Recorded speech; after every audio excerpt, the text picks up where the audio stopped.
ચૂંટણીમાં અર્જુન મોઢવાડિયા 30,000 મતથી આગળ ચાલતા જોવા મળી રહ્યા છે। માણાવદરથી અરવિંદ લાડાણી આગળ ચાલી રહ્યા છે અને વધુ એક જાણકારી વિજાપુર, ખંભાત અને વાઘોડિયાથી પણ મળી કે જ્યાં પણ ભાજપના ઉમેદવારો આગળ ચાલી રહ્યા છે। તો પેટા ચૂંટણીમાં 5 અને આ તરફ ગુજરાતમાં બીજી 25 એમ 30 બેઠક ઉપર ભાજપ આગળ ચાલી રહ્યું છે। પ્રશાંતભાઈ, જે રીતની વાત હતા પહેલા ચર્ચા કરી રહ્યા હતા, કદાચ તેને લઈને જવાબ કે કોંગ્રેસ સારું પ્રદર્શન કર્યું છે, પરંતુ ક્યાં સુધી હજી ઈવીએમ? એટલે આ વખતે ઇન્ડિયા ગઠબંધન થકી કોંગ્રેસમાં એક મજબૂતાઈ દેખાઈ રહી છે, આંકડામાં પણ આવી રહી છે અને કોંગ્રેસ કદાચ 3 ડિજિટ સુધી બી પહોંચે એવી શક્યતા છે ઓવરઓલ સીટોની દ્રષ્ટિએ। હવે એટલે એ જ કહું છું કે આ આંકડા જે આવ્યા છે ઈવીએમમાંથી જ આવ્યા છે, ઈવીએમ વગર આવ્યા નથી, કે બેલેટ પેપરથી એ આંકડા નથી આવ્યા। અને ક્યાંક ને ક્યાંક આ બેલેન્સ જે થયું છે અત્યાર સુધી, જે વન વે એક તરફી જે રુઝાન વલણ બીજા બધા હતા, ઇવન એક્ઝિટ પોલ જે દેખાતા હતા, એની સામે આવતા આંકડા ક્યાંક ને ક્યાંક એવું બતાવે છે કે કોંગ્રેસ મહેનત કરીને એનું પરિણામ સુધારી રહી છે અને એની એ મહેનત ઈવીએમમાં પણ કેદ થઈને બહાર આવી રહી છે। ઈવીએમ માંથી જે બાળક બહાર આવી રહ્યું છે એ પણ મહેનતનું જ આવી રહ્યું છે। એટલે હું એવું માનું છું કે આજથી કદાચ આ વસ્તુ આમ બી જો સાબરકાંઠાનું એક અપડેટ આપી દઈએ। સાબરકાંઠામાં પ્રિન્ટર મશીનમાં ક્ષતિ છે, ડેટા જાહેર કરવામાં થોડી સમસ્યા થઈ રહી છે। સાબરકાંઠામાં મતગણતરી સમયે માહિતી વ્યવસ્થા ખોરવાઈ છે। આ ક્વિક અપડેટ, પ્રિન્ટર મશીનમાં થોડી ક્ષતિ છે પરંતુ એ ઠીક થઈ જશે। વાત કરી રહ્યા હતા આપણે ઉત્તર પ્રદેશની જ્યાં રામલલ્લાને આપણે મંદિરમાં બિરાજમાન કર્યા। આ આશીર્વાદ મળતા થોડીક કેમ વાર લાગી રહી છે અત્યારે, એવું છે? જો આ વખતની ચૂંટણીમાં એક સ્પષ્ટ વાત એવી પણ આવી કે પક્ષ અને વિપક્ષ જોઈએ। અનેક લોકોએ વાત કરી છે કે વિપક્ષ પણ મજબૂત હોવો જોઈએ અને જે રાજનીતિના માહિર સ્ટેટ્સ છે એમાં ક્યાંક ને ક્યાંક આ વિષય પકડાય, એના કારણે મજબૂત વિપક્ષની અપેક્ષાએ પણ મતદાન થતું હોય છે અને જે આ ટાઈપની પરિસ્થિતિ વર્ણવી રહી છે, કાંટાની ટક્કર। પરંતુ ભારતીય જનતા પાર્ટી પર સ્પષ્ટ જનાદેશ એ તમે જોઈ શકશો। હું તો એમ કહીશ કે નરેન્દ્રભાઈ મોદી પર ભાજપમાં મત આપેલા લોકોનો તો વિશ્વાસ છે, પરંતુ કોંગ્રેસમાં પણ જેણે મત આપ્યો છે એને પણ મોદી સાહેબ પર ભરોસો છે। વિષ્ણુભાઈ, આ એક અલગ ગણિત લઈને આવ્યા છે સાહેબ, પણ એ વસ્તુ એક મહત્વની છે જેમાં તેમનું કહેવું છે કે વિપક્ષને મજબૂત કરવાની વાત હતી કે પછી આ વખતે લોકોએ ઇન્ડિયા ગઠબંધનને એક વિપક્ષમાં મજબૂત તરીકે જોયું કે ના, એકલું કોંગ્રેસ નહીં બધા ભેગા થયા છે તો એના પર આપણે ટ્રાય કરી શકાય। મારી દ્રષ્ટિએ આમાં કોઈ વિરોધ પક્ષને મજબૂત કરવાની વાત છે નહીં।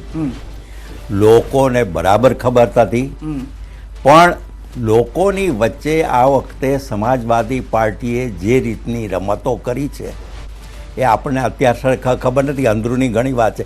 ગઈકાલે જ હું મુંબઈ હતો અને યુપીના લોકો હતા ત્યાં સાથે, ત્યારે એમણે કહ્યું કે જે જૂની પદ્ધતિમાં બધું ઘણું આવે, બેન કે છે એવા શબ્દો હું નહીં વાપરું, પણ એ બધું મેળવીને એક કાસ્ટિઝમ ઊભું કર્યું છે અને જાતિવાદ, મુસ્લિમ વત્તા યાદવ એમ વાય હાલમાં જે છે કે ઇન્ડિયા અને એનડીએ નું જે આગળ પાછળ થવાનું ચાલી રહ્યું છે, શેર બજાર ગોથા ખાઈ રહ્યું છે, તેમાં 2100 પોઈન્ટનો કડાકો શેર બજારમાં થઈ રહ્યો છે। જ્યારે વાત કરી રહ્યો છું ત્યારે 2200 થઈ ગયો છે પોઈન્ટનો કડાકો। તો હાલમાં જે એક્ઝિટ પોલના આંકડા આવ્યા હતા, કેટલાક લોકો અહીંયા એ સમયે પણ ચર્ચામાં હતા અને જે આંકડા જોવા મળ્યા હતા, સોમવારે માર્કેટ એકદમ અલગ થઈ ગયું, પરંતુ હવે જે છે તે માર્કેટ ગોથા ખાઈ રહ્યું છે। અને સૌથી વધારે મહત્વની વાત, વલણમાં રાજપાલસિંહ જાદવ હવે 1.5 લાખ મતથી આગળ ચાલી રહ્યા છે। કચ્છમાં 6 રાઉન્ડ પૂર્ણ થઈ ગયા છે। વિનોદ ચાવડા આગળ ચાલી રહ્યા છે। વિનોદ ચાવડા 31,000 મતની લીડથી વધુ આગળ ચાલી રહ્યા હોવાની જાણકારી મળી રહી છે અને પંચમહાલથી સતત જે લીડ છે તે વધારતા ભાજપના ઉમેદવાર જોવા મળી રહ્યા છે। જામનગરમાં પણ લીડ વધી ગઈ છે, 45,000નો આંકડો જે જાણકારી છે તે પ્રમાણે આવ્યો છે। દીવ દમણ બેઠક ત્રીજા રાઉન્ડના અંતે અપક્ષ ઉમેશભાઈ બાબુભાઈ પટેલ 5,517 મતથી આગળ ચાલી રહ્યા છે। રાજકોટની અંદર રૂપાલાની લીડ 2.5 લાખની થઈ ચૂકી છે।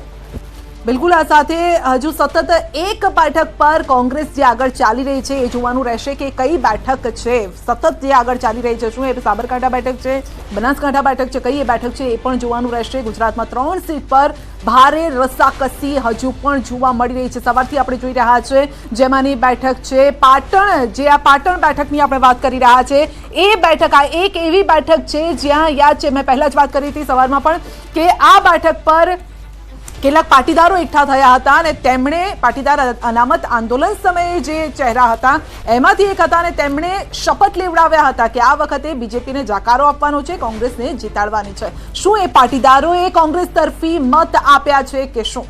યુપીના પરિણામથી, એટલે કે યુપીના રૂઝાન, જે પરિણામ નહીં રૂઝાન આપણે લખવું પડશે, યુપીના જે રૂઝાન સામે આવી રહ્યા છે તેનાથી ભલભલાના શ્વાસ અદ્ધર થઈ ગયા છે. યુપીમાં એસપી 34 મતથી આગળ, જી હા 34, યુપીમાં કોંગ્રેસ 8 બેઠક પર, મત નહીં પરંતુ બેઠક આપણે લખીશું કે જે રાયબરેલીથી રાહુલ ગાંધી 50,000 મતથી આગળ, બંને બેઠક પરથી રાહુલ ગાંધી આગળ ચાલી રહ્યા હતા, રાયબરેલી અને વાયનાડ.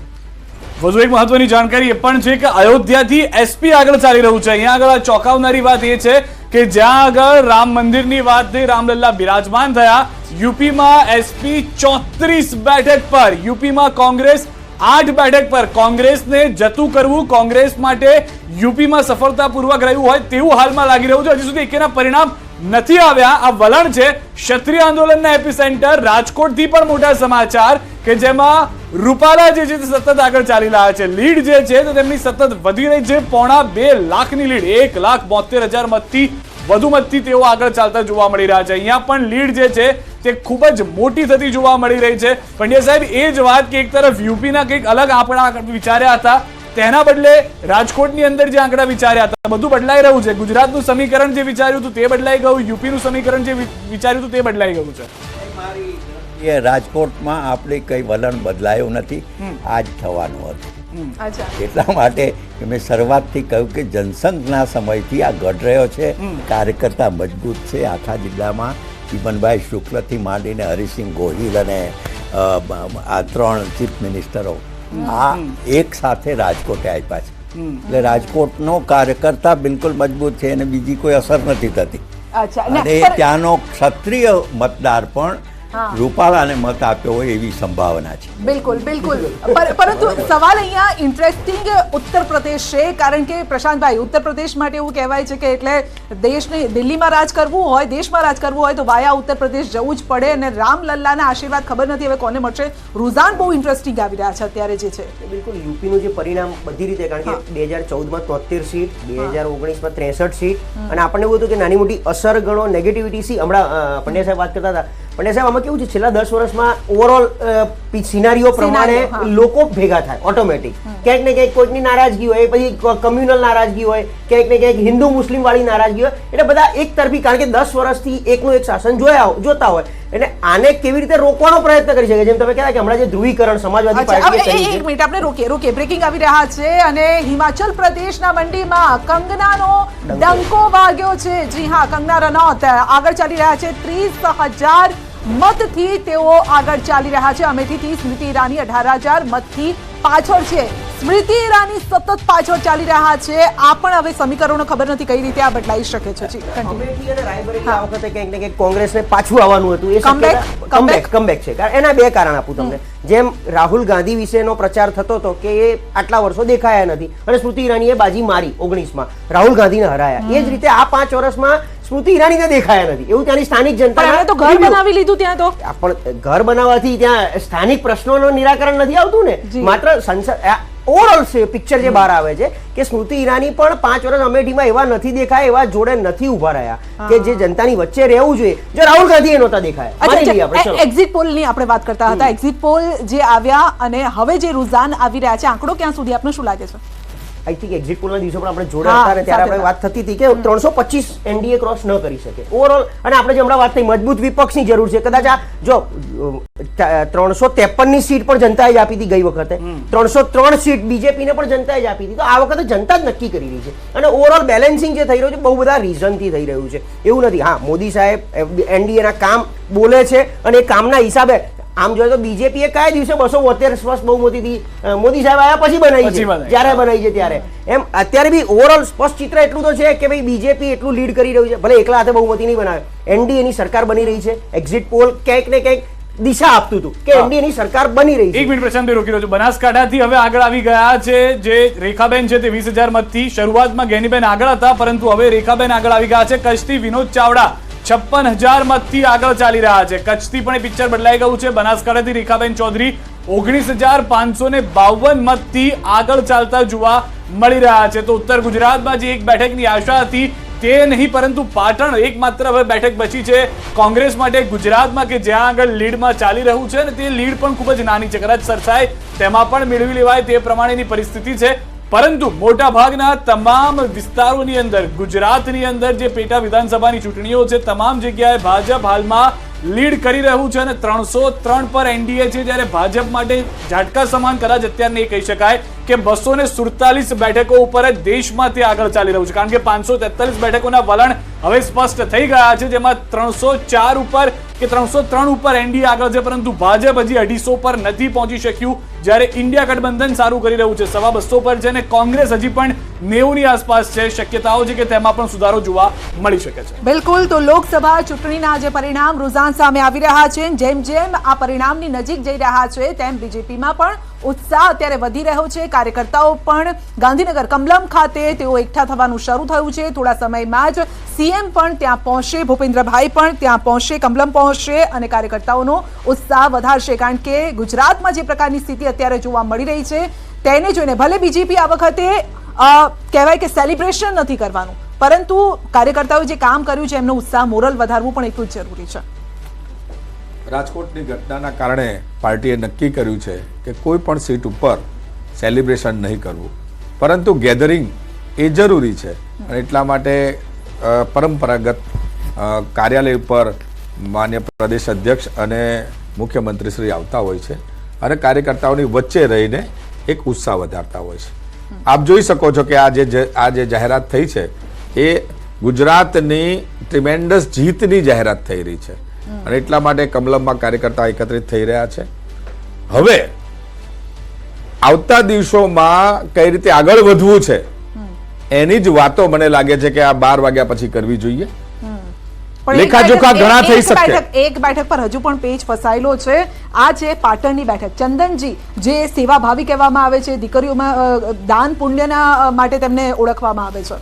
ચંદનજી, બસ સાચી છે. આ પાટણ સિવાય હજી પણ અમારી બેઠકો ક્લિયર નથી થઈ ને ભાજપની બેઠકો પણ ક્લિયર નથી થઈ. ઠીક છે, લીડ આગળ પાછળ થઈ રહ્યું છે, સમજી શકાય છે કે 19,000, 20,000, 30,000 ની લીડ છે, પરંતુ જ્યાં લોકસભામાં 20 લાખની વસ્તી વોટિંગ હોય છે ને એની અંદરથી આપણે 50% વોટિંગ થઈ, તો પણ હજી આ 10-20 હજારની લીડને ફાઇનલ રિઝલ્ટ ના કહેવાય. એટલે હું સમજુ છું કે હજી આપણે વેટ કરવું જોઈએ, વિચારવું જોઈએ અને પછી કોઈ પરિણામ અને રિઝલ્ટ ઉપર વાત કરવી જોઈએ. અચ્છા, આણંદ બેઠક પર 12,000 મતનો જ અહીંયા ફરક છે. મિતેશભાઈ 12,000 મતથી આગળ ચાલી રહ્યા છે. એટલે શું હું કહું છું ને કે 12,000, 15,000, 30,000 એ પણ લીડ કાપી શકાય છે. એવું નથી કયા રાઉન્ડ ક્યારે ખુલે છે, કયા બૂથો ખુલે છે, એના ઉપર ઘણું બધું દારોમદાર હોતો હોય છે. તો લોકસભા પેટા ચૂંટણીની ખબરોમાં વધુ એક જાણકારી. સવારે 8 વાગ્યાથી 11 વાગ્યા સુધી સતત મહા કવરેજ ન્યૂઝ 18 ગુજરાતી પર આપ વિધાઉટ બ્રેક જોઈ રહ્યા છો. પરિણામોની પળે પળની ખબર આપી રહ્યું છે ન્યૂઝ 18 ગુજરાતી. અને જ્યાં સુધી સરકાર નહીં બને ત્યાં સુધી વિરામ પણ અમે લેવાના નથી. દેશમાં 2000 થી વધુ રિપોર્ટરો આંકડાઓ આપી રહ્યા છે. દિવસભર સચોટ અને સૌથી ઝડપી પરિણામ ન્યૂઝ 18 ગુજરાતી પર અમે આપને બતાવી રહ્યા છે. અને સતત સવારના 7:30 થી વગર બ્રેક પર અમે આપને એક એક આંકડા બતાવ્યા છે. સૌથી વધારે મહત્વની વાત એ છે કે કાંટાની ટક્કર આ વખતે ઇન્ડિયા અને એનડીએ વચ્ચે. એક તરફ પ્રશાંતભાઈ અહીંયા ટૂંકમાં એ પણ પ્રતિક્રિયા, ભલે અહીંયા આગળ એનડીએ જીતે છે, પરંતુ કદાચ આ પહેલા પણ ચર્ચા હતી કે એક મનોબળ ઉપર અસર થઈ જશે કે આંકડા ખૂબ જ ઓછા છે, અને ઇન્ડિયા ભલે હારે છે પણ એ મનોબળ અસર થશે કે આંકડા ખૂબ જ વધારે છે. જેમ હું પહેલા કહેતો હતો કે કદાચ ગુજરાતમાં કોંગ્રેસ એક સીટ જીતે ને તે ભાજપ હાર્યું કહેવાય, કોંગ્રેસ જીતું ના કહેવાય, બરાબર. એમ ઓવરઓલ જે 350 કે જે એમની ભાજપની જે મજબૂતાઈ છે, મોદી સાહેબના વિઝનને લઈને ભાજપે જે આખા દેશમાં પ્રચાર કર્યો છે એનડીએ માટે, અને એમાં આ જે સીટ આવે એટલે પરફોર્મન્સ એમનું નબળું કહેવાય. હવે આ પરફોર્મન્સ આપણે બધી રીતે જોવું પડે 360 ડિગ્રી, ચારે દિશાએ, કે આમાં એનડીએના ઘટક પક્ષોની ટોટલ સીટો પહેલા તો કેટલી આવે, કારણ કે ભાજપ અત્યારે 250 થી નીચે છે. હવે 250 થી નીચે આવશે તો શું ભારતીય જનતા પાર્ટી, આરએસએસ આ બધા ભેગા થઈને જે નરેન્દ્ર મોદી ઉપર એકલા હાથે જે મૂકેલો વિશ્વાસ છે એ આ જ વિશ્વાસ આગળ કેટલો વધારે છે. બીજું આ ઘટક પક્ષો છે, વાજપેયીની સરકાર એક વોટથી જ પડી હતી, ઘટક પક્ષો જોડે જ હતા. એમ આ 303 એટલે 273 માં 30 જ સીટો વધારે કહેવાય. અને 30 સીટમાં નીતિશ કુમાર, કે બીજેડી જેવા કે શિવસેનાનું જે તૂટેલું ગ્રુપ છે એ બધું કન્ટિન્યુ કરશે 5 વર્ષ આમની સાથે? કારણ કે અલ્ટિમેટલી આપણે શું હોય છે, મજબૂતાઈ હોય તો સરકાર પણ 5 તમે વર્ષ. નીતિશ કુમારની વાત કરી, હાથમાં તો કમળ પકડીને પ્રચાર કરતા હતા. પ્રચારની વાત અલગ હતી, કારણ કે એ વખત એમને બીક હતી 400 પાર લઈ આવશે આ લોકો. અચ્છા, અચ્છા. એમનો પણ Exit poll વિશ્વાસ હતો. હા, પણ આની સાથે બીજો એક સવાલ, તમે ઘટક પક્ષોની વાત કરી છે ત્યારે યાદ આવે છે અરવિંદ કેજરીવાલનું એ સ્ટેટમેન્ટ, આપને પણ બહુ સારી રીતે યાદ હશે કે ભાઈ આ ચૂંટણી અમિત શાહ માટે લડાઈ રહી છે. તેમણે આ પ્રકારનું જે સ્ટેટમેન્ટ આપ્યું હતું એ કેમ આપ્યું હતું? લોકોને ગુમરાહ કરવા માટે આપ્યું હતું આ પ્રકારનું? એટલે એક આમાં શું છે, મોદી શાહની જોડી જેમ આપણે વાજપેયી અને અડવાણીજીની જોડી ગણાતી હતી કે વાજપેયી પછીના ઉત્તરાધિકારી અડવાણીજી જ હોઈ શકે, એમ અત્યારે આખા દેશમાં એક એવો માહોલ કે ભાઈ, કારણ કે મોદી સાહેબના પછી કઈ બી ડિસિઝન થી લઈને બધામાં આગળ રાજનાથસિંહ કે નીતિન ગડકરી તો છે નહીં, જે છે અમિત શાહનો ચહેરો વધારે પડતો આગળ, એટલે એક ઉત્તરાધિકારી તરીકે આમ પ્રસ્થાપિત થતા હોય એવું એક માહોલ દેખાય છે. એટલા માટે એમણે કીધું હતું કે 75 વર્ષની બી વાત એમણે દોરાઈ હતી કે 75 થશે પછી શું એ રિઝાઇન કરશે તો અમિત શાહ બનશે, તો શું તમે અમિત શાહ માટે આ એંગલથી એમણે વાત કરી હતી. પણ બીજેપી આખો ખેલ અલગ છે. મેં કીધું હજી બી તમે જુઓ, કદાચ બીજેપી 273 એકલા હાથે ક્રોસ ના કરે તો સાંજ પડે વાતાવરણ આખું અલગ હોઈ શકે, ચેન્જ થઈ શકે, બિલકુલ, ચેન્જ થઈ બિલકુલ. શકે. આ સ્ટેટમેન્ટ વિશે શું કહેશો? હા, આ વિષય રાજકીય વિશ્લેષક તરીકે પ્રશાંતભાઈ ખૂબ સરસ રીતે મૂકી બધાને મજા લાવી શકે છે, પણ આ મજાનો વિષય નથી. બહુ સ્પષ્ટ કહું છું કે ભારતીય જનતા પાર્ટીની સ્પષ્ટ બહુમતી આવશે, ના, ના, બહુમતી અને હોઈ શકે, હું ના પાડતો નથી. એટલે જ કહું છું સ્પષ્ટ બહુમતી હોય, પીએમ મોદી હોઈ શકે છે એમ. સ્પષ્ટ બહુમતી આ કેટલા દિવસની ચર્ચા છે. 272 સીટો આવે એટલે ક્લિયર થઈ ગયું. પણ એનડીએ સરકાર એનડીએ બને છે પણ પીએમ મોદી સાહેબ હશે અરે કે મારું એવું માનવું છે. 272 આવે એટલે એક લાગે વાત કરે છે. તો પછી સાથી પક્ષોનો સહયોગ લેવાનો છે. પણ તમે જે કહો છો એવું કદાચ નહીં બને, એ થોડી વહેલી વાત છે. ઓકે. ભારતીય જનતા પાર્ટી 395 કે 400 ની સુધી પહોંચશે આવો મારો આશાવાદ છે. એનડીએ હા. મારો આશાવાદ છે. અને આ પરિણામો જ્યારે પૂર્ણ થશે ત્યારે ચિત્ર આપ જોઈ શકશો. ઠીક છે, સૌરાષ્ટ્રથી અપડેટ મળી રહી છે. અંકિત પણ અમારી સાથે જોડાઈ ગયા છે. અંકિત સાથે સીધી વાત કરીશું. અંકિત, જે રીતનો માહોલ હતો, જે રીતનું કવરેજ અત્યાર સુધી કરવામાં આવ્યું છે, સૌરાષ્ટ્રની અંદર આખો માહોલ હવે મતદાનની સાથે અલગ જોવા મળી રહ્યો છે, મતગણતરી સાથે.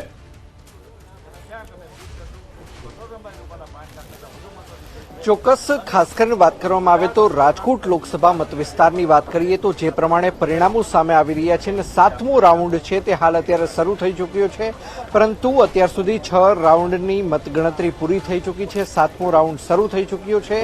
એક પણ રાઉન્ડની અંદર પરેશ ધાનાણી છે તે આગળ જોવા નથી મળ્યા. ક્ષત્રિય જે સમાજની જે વિરોધ હતો, ખાસ કરીને એપીસેન્ટર રાજકોટ રહ્યું હતું, પરંતુ તેની કોઈ વિરોધની અસર રાજકોટ ઉપર જોવા નથી મળી રહી અને 1,86,000થી પણ વધુ મતોથી છે તે પરસોત્તમ રૂપાલા છે તે આગળ જોવા મળી રહ્યા છે. ત્યારે ભારતીય જનતા પાર્ટીના પ્રવક્તા છે તે આપણી સાથે છે, રાજુભાઈ ધ્રુવ સાથે વાતચીત કરીશું. રાજુભાઈ, શું કહેશો, ક્ષત્રિય સમાજના વિરોધની કોઈ પણ અસર રાજકોટ સીટ ઉપર હાલ પરિણામમાં જોવા નથી મળી રહી? માનું છું કે દેશની પ્રજા, ગુજરાતની પ્રજા, સૌરાષ્ટ્રની પ્રજા, રાજકોટની પ્રજા નરેન્દ્રભાઈ મોદીને ત્રીજી વાર વડાપ્રધાન બનતા જોવા માંગતી હતી. નરેન્દ્રભાઈ વડાપ્રધાન બનાવવાની હેટ્રિક નોંધાવે એવું સૌરાષ્ટ્રની પ્રજા, રાજકોટની પ્રજા ઈચ્છતી હતી. દેશની એકતા, અખંડિતતાની વાત હોય, પ્રમાણિક પારદર્શી શાસનની વાત હોય, ત્યારે પ્રજાએ નરેન્દ્રભાઈ મોદીને પસંદ કર્યા છે. નરેન્દ્રભાઈ મોદી વડાપ્રધાન બને એટલા માટે ભારતીય જનતા પક્ષના સૌરાષ્ટ્રના તમામ સંસદ સભ્યો, લોકસભાના ઉમેદવારો જંગી બહુમતી સાથે આજે આગળ વધી રહ્યા છે. ત્યારે હું માનું છું સમાજના તમામ વર્ગોએ દેશની એકતા, અખંડિતતાને મત આપ્યો છે, વડાપ્રધાન નરેન્દ્રભાઈ મોદીને મત આપ્યો છે. ત્યારે હું આજે સ્પષ્ટપણે કહીશ કે સમાજના તમામ વર્ગો વિકાસની સાથે રહ્યા છે, નરેન્દ્રભાઈ મોદીની સાથે રહ્યા છે. વડાપ્રધાન પદે નરેન્દ્રભાઈ મોદી હોય, ગુજરાતમાં મુખ્યમંત્રી પદે ભૂપેન્દ્રભાઈ પટેલ હોય, અમારા પ્રદેશ અધ્યક્ષ આદરણીય સી આર પાટીલજી હોય, આ સૌએ જે રીતે વડાપ્રધાન નરેન્દ્રભાઈ મોદીનો સંદેશો લઈ અમે કાર્યકર્તાઓની સાથે ઘર ઘર સુધી અમે પહોંચ્યા, વડાપ્રધાનનો સંદેશો પહોંચાડ્યો, લોકોએ વડાપ્રધાનનો સંદેશો સ્વીકાર્યો અને જંગી માત્રામાં હીટવેવની આગાહી હતી, છતાં પણ આવી ગરમીમાં પ્રજાએ મતદાન કર્યું અને એ મતદાન સંપૂર્ણપણે ભારતીય જનતા પક્ષની તરફેણમાં હતું. એ મતપેટી દેખાડી રહી છે. ખાસ કરીને સૌરાષ્ટ્ર કચ્છની 8 સીટ પરની વાત કરીએ તો સતત છે તે ભારતીય જનતા પાર્ટીના ઉમેદવારોની લીડમાં વધારો થઈ રહ્યો છે. આ વિશે આપનું શું કહેવું છે? અમે અગાઉ પણ કહ્યું હતું કે અમારા અધ્યક્ષશ્રીએ પણ જાહેરાત કરી હતી કે 5 લાખ કરતાં વધુ લીડ. અમને ભરોસો હતો, અમને ભરોસો પ્રજા પર હતો, પ્રજાને ભરોસો નરેન્દ્રભાઈ મોદી ઉપર હતો, નરેન્દ્રભાઈ મોદીને ભરોસો સૌરાષ્ટ્રની પ્રજા ઉપર, રાજકોટની પ્રજા પર હતો અને પરસ્પર આ ભરોસાની વાત ભારતીય જનતા પક્ષને વિજય બનવા તરફ દોરી જઈ રહી છે, ત્યારે હું માનું છું આજના જે પરિણામો છે એ નરેન્દ્રભાઈ મોદીની લોકપ્રિયતા, નરેન્દ્રભાઈએ જે પ્રમાણિકતા, પારદર્શિતા સાથે સુશાસન આપ્યું છે, આ એનો વિજય છે. વડાપ્રધાન નરેન્દ્રભાઈ મોદી ત્રીજી વાર એક મોટા સમાચાર ગાંધીનગરથી મળી રહ્યા છે. ગાંધીનગરમાં અમિત શાહની લીડ 3,50,000થી વધુ થઈ ગઈ હોવાની જાણકારી છે. અમિત શાહ 3.5 લાખની લીડથી આગળ ચાલી રહ્યા હોવાની જાણકારી છે. ગાંધીનગરનો મુકાબલો જે પહેલેથી ચર્ચા કરી રહ્યા હતા તે પ્રમાણે એક તરફી થઈ ગયો છે. આગળ ચાલી રહ્યા છે તો મોટા સમાચાર છે અને સૌથી મોટી વાત એ છે ગાંધીનગર લોકસભા બેઠક સૌથી મહત્વની આ બેઠક છે અને હિસ્ટોરિકલ આ બેઠક પણ કહેવામાં આવે છે બીજેપી માટે, એટલા માટે કારણ કે પોરબંદરથી મનસુખ માંડવિયા પણ 1 લાખ મતથી આગળ ચાલી રહ્યા છે. કેન્દ્રમાં મંત્રી અને ત્યારબાદ તેઓ ગ્રાઉન્ડમાં ઉતર્યા અને ગ્રાઉન્ડમાં જનાદેશ લેવા માટે તેઓ ઉતર્યા હતા. એટલે ઇન્ટરેસ્ટિંગ આ વખતે વાત એ પણ રહી કે એવા ચહેરાઓને મેદાનમાં ઉતારવામાં આવ્યા જેઓ કદાચ પહેલા ચૂંટણી લડ્યા પણ ન હતા. આખા દેશની આપણે વાત કરી રહ્યા છીએ. એવા ચહેરાઓ જે મોટી જવાબદારી દેશમાં નિભાવી અને ત્યારબાદ તો પંચમહાલથી રાજપાલસિંહ જાદવ 2 લાખ મતથી આગળ ચાલી રહ્યા છે. આ એવો વિસ્તાર પંચમહાલમાં ગ્રામ્ય વિસ્તાર છે, ટ્રાઇબલ વિસ્તાર છે, આદિવાસી વિસ્તાર છે, ખેડૂતો ત્યાં મોટી સંખ્યામાં છે અને આ એવા વિસ્તારમાંથી પંચમહાલ રાજપાલસિંહ જાદવ જ્યારે આ નામ પણ આવ્યું ત્યારે લોકો પણ ચોંકી ઉઠ્યા હતા. તો તેઓ પણ 2 લાખથી વધુ મતથી આગળ ચાલી રહ્યા છે. તો આ સાથે હિતેન્દ્રભાઈ પણ આપણી સાથે જોડાઈ ગયા છે બીજેપી તરફથી, જે 5 લાખ લીડની વાત કરતા હતા. પરંતુ મોટી વાત અહીંયા અમિત શાહની આ બેઠક, ગાંધીનગરની આ બેઠક બીજેપી માટે મહત્વની બેઠક અને 4 લાખ મને લાગે છે હમણાં થોડા સમયમાં ક્રોસ પણ થઈ જશે. સમગ્ર ગુજરાતમાં જે પ્રમાણેના રૂઝાન છે અને 2-1 કલાકમાં જે આપણને પરિણામો પણ મળવાના છે, મને લાગે છે કે ભારતીય જનતા પાર્ટી ખૂબ સારા પ્રદર્શનથી એનડીએની સરકાર, ભારતીય જનતા પાર્ટીની સરકાર બનવા જઈ રહી છે. આ પરિણામો સંજયબેન એ પ્રમાણે અલગથી આવે છે કે સમગ્ર ભારતમાં ભારતીય જનતા પાર્ટીની હાજરી આઝાદીના ઇતિહાસમાં પહેલીવાર એવી ઘટના બનવાની છે કે પૂરા ભારતમાં ભારતીય જનતા પાર્ટી પોતાની હાજરી નોંધાવે છે, પોતાનો વોટ શેર વધારે છે અને બેલેન્સલી આખા ભારતમાં ભારતીય જનતા પાર્ટીનો ભગવો લહેરાય એવી સ્થિતિ બની રહી છે. સાથે સાથે પરિણામો જે પ્રમાણે અત્યારે આવી રહ્યા છે, ચોથો કે 5મો રાઉન્ડ, 6ઠ્ઠો રાઉન્ડ ચાલતો હશે, પણ 14 રાઉન્ડના અંતે પરિણામો આપણે ભારતીય જનતા પાર્ટીની જનતાની અપેક્ષા પ્રમાણે પરિણામો પણ દેખાઈ રહ્યા છે. જનતાનો જે નરેન્દ્રભાઈ પરનો ભરોસો છે, ભારતીય જનતા પાર્ટીએ પાછલા 55 વર્ષની સરખામણીએ આ 10 વર્ષમાં જે પરફોર્મન્સ આપ્યું છે, જે પ્રમાણે પાર્ટીએ કામો કર્યા છે, લોકોની અપેક્ષામાં ખરા ઉતરવાનો પ્રયાસ કર્યો છે, મને લાગે છે કે પરિણામોમાં પણ એ રિફ્લેક્ટ થવાનું છે. ક્યાંક ને ક્યાંક નાનો મોટો ઉલટફેર આપણે જોઈ રહ્યા છે, પણ પરિણામને અંતે અમારો જે આંકડો છે, અમારી જે અપેક્ષા છે, જનતાના જે આશીર્વાદથી જનતાની પણ જે અપેક્ષા છે એ પ્રમાણે પરિણામો આવશે. મોટી વાત એ પણ છે પંડ્યા સાહેબ, અહીંયા આગળ હવે આ તમામ જે વાતો થઈ રહી છે, કયા કારણો જોઈ રહ્યા છો કે આટલો મોટો જે ફરક? કેમ કે અત્યાર સુધી આપણે વિચારીને બેઠા હતા કે એક વન સાઇડેડ કદાચ ક્લિયર થઈ ગયું હશે સરકારને લઈને, અને તેનો આઈડિયા છે કે શેર બજાર પણ આપ જો 2900 પોઈન્ટનો કડાકો શેર બજારમાં પણ આવી ગયો છે. એ લોકોએ પણ આપણી જેમ જ વિચાર્યું હશે કે એક તરફું કદાચ થઈ ગયું હશે 11-11:30 સુધીમાં. આ ન થવાનું કારણ અથવા આવું થવાનું કારણ શું? એ આ પહેલેથી આપણે માની લીધું હતું, મોટાભાગે પ્રચાર જ એ પ્રકારનો હતો અને નેરેટિવ્સ પણ એટલા જ હતા. એની વચ્ચે લોકોને એમ જ હતું કે માત્ર અને માત્ર ભાજપ આવશે, એનડીએ આવશે. હવે એક રીતે આ એક દ્રઢ વિશ્વાસ હતો, પણ બીજી બાજુ મેચ્યોર લોકશાહીનો મતદાર છે, એને પણ સાવ કોઈ એક જ સાગમટું બધું કોઈને આપી દેવું એવું ક્યારેય નથી. જવાહરલાલ નહેરુના સમયમાં પણ નહોતું. અને એ વખતે તો એવું કહેવાતું હતું કે કોંગ્રેસ કોઈ ઉમેદવારને બદલે ઝાડ કે વીજળીનો થાંભલો ઊભો રાખે મતદાર તો એ પણ જીતી જતા. હવે એવા સંજોગોમાં પણ પાર્ટી લોકોએ ધીરે ધીરે આ જો ભાજપ 1952થી શરૂઆત કરી, શરૂઆતમાં સર એક મિનિટ માટે રોકી રહ્યો છું. વિધાનસભાની પેટા ચૂંટણીના હાલના વલણમાં ભાજપનો દબદબો સ્પષ્ટ જોવા મળી રહ્યો છે. 5 બેઠકોની પેટા ચૂંટણીમાં હાલ ભાજપ ઉમેદવારો આગળ ચાલી રહ્યા છે. ગુજરાતની આ વાત કરી રહ્યા છે. પોરબંદર, વિજાપુર, માણાવદર પેટા ચૂંટણીમાં પણ ભાજપના જે ઉમેદવારો છે તે આગળ ચાલી રહ્યા છે. તો ખંભાત અને વાઘોડિયામાં પણ તે પ્રમાણેની પરિસ્થિતિ જોવા મળી રહી છે. તો સ્પષ્ટ થઈ ચૂક્યું છે કોંગ્રેસથી આવેલા 4 ભાજપ ઉમેદવારો હાલ આગળ ચાલી રહ્યા છે કે જેઓ ભાજપમાં જોડાયા અને ફરી એક વખત ચૂંટણીમાં મેદાનમાં આવ્યા હતા. તમારી એ જ વાતને આગળ વધારું કે આ જે વિધાનસભા પેટા ચૂંટણીઓમાં જે કોંગ્રેસના લોકો હતા એ આવ્યા છે, એટલે બાપ્ટિઝમ આપણે ત્યાં ક્રિશ્ચિયન પેલામાં કહેવાય છે કે પવિત્ર થઈ ગયા એમ માનીને ચાલ્યા અને પણ લોકોએ ઉમેદવારને પસંદ કર્યા છે. એ કોંગ્રેસનો હતો છતાં ભાજપમાં પણ આવ્યો અને સારો ઉમેદવાર છે. ઉદાહરણ તરીકે અર્જુન મોઢવાડિયા તો માણસે કામ કર્યું છે અને એ ભાજપમાં આવીને એણે સાચી રીતે સાચી જગ્યાએ એને સાચી પરિસ્થિતિમાં એ બદલો લાવ્યા. નહીં તો એને કંઈ લાવવાની જરૂર નહોતી. એ તો ત્યાં પોતાની રીતે સુખી હતા પણ એને વધારે સુખી વધારે સુખી